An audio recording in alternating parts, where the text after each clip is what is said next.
Magandang oras po sa inyo lahat mga kabaleng. Sa iba't bang panig na daigdig, ito ang inyong kaibigan si Pastor Tidring Dirio Torres ng Bulacan Christian Ministry. Hinirang dakilang Diyos, Diyos ka ng himala, Diyos ang ka ng pagpapala. Tunay na ang ginagawa mo sa aming ikabubuti.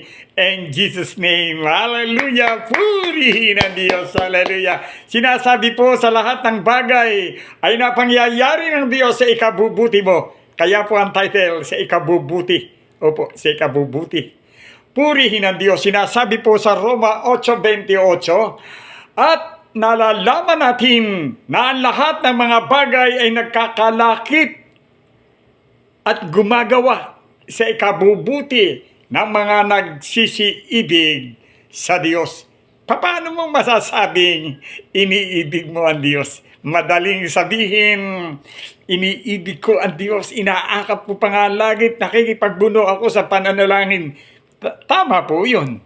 Pero makikita mo po ang ibig sabihin. Natagpuan mo ang dahilan at kahulugan ng buhay. Ipo sinasabi sa Juan 10:10, ako'y naparito upang sila'y magkaroon ng buhay at magkaroon ng kasaganaan. Tingnan po muna natin yan. Dito po naman, bibigyan kaniya ng kapayapaan at kagalakan at kapayapaan ng Diyos na di masayod ang pag-iisip at mag-iingat ng iyong mga puso, ng iyong pag-iisip kay Jesucristo. Tingnan po ninyo, pinayayaman ka ng Diyos sa lahat ng aspeto ng iyong buhay. Yung po'y matatagpuan mo sa 4:7 ng Pilipos. Ano po ang ibig sabihin na mapangyayari ng Diyos ang lahat? Ay meron po lumapit sa iyo na nangangailangan. Pero meron ka po, pero wala ka. Ano ibig sabihin ng wala ka, pero meron ka, inaangkin mo, laging meron ka? Opo, nag-gesture ako. Ito po isang karanasan namin, mag-asawa. Nabubuhay po ang aking may bahay. Siya po ay naka-wheelchair na, hindi na umiinom ng gamot. Opo, pero kahit ako'y meron, ay wala. Ano ibig sabihin? Mayroon po akong iniipon. Opo, kaya sabi ng aking darling, butasin mo ang iyong alkansya at ipagkaloob mo sa humihingi ng tulong sa iyo. Hindi naman ako nagagamot na. Yung po yun, nang siya po ay may Alzheimer, hindi po naman lahat ng sandali nakakalimot, bumabalik po. Pag kami nananalangin mag-asawa, darling, magpuri tayo, manalangin tayo sa Diyos, babalik uli, amen. Opo, mananalangin tayo, nananalangin po kami sa Diyos. Pagkatapos po nung babalik, darling, ibigay mo ang pangangailangan na lumalapit sa iyo. Totoo ang Diyos. 2 taon na akong hindi nagagamot hindi lang ako makalakad Oo, nakalimutan kong maglakad pero ginagalaw niya, minamasahe ko. Darating ang oras, makakalakad ka tayo, maghahaos tayo sa lugar nito dahil dito tayo pinadala ng Diyos. Totoo po ang Panginoon. Binutas ko, binigay ko sa Kanya. Hindi ko na po sasabihin ang halaga. May halaga po, siyempre, nabibilang sa libo. Totoo po ang Diyos. Opo, ala po akong panghihinayang Hindi ako marunong manghinayang basta may lumapit, sinusunod ko ang aral ng Diyos. Kaya sabi ng aking may bahay, pasalamat tayo. Tayo ginagamit ng Panginoon sa gitna ng ating karanasang ito.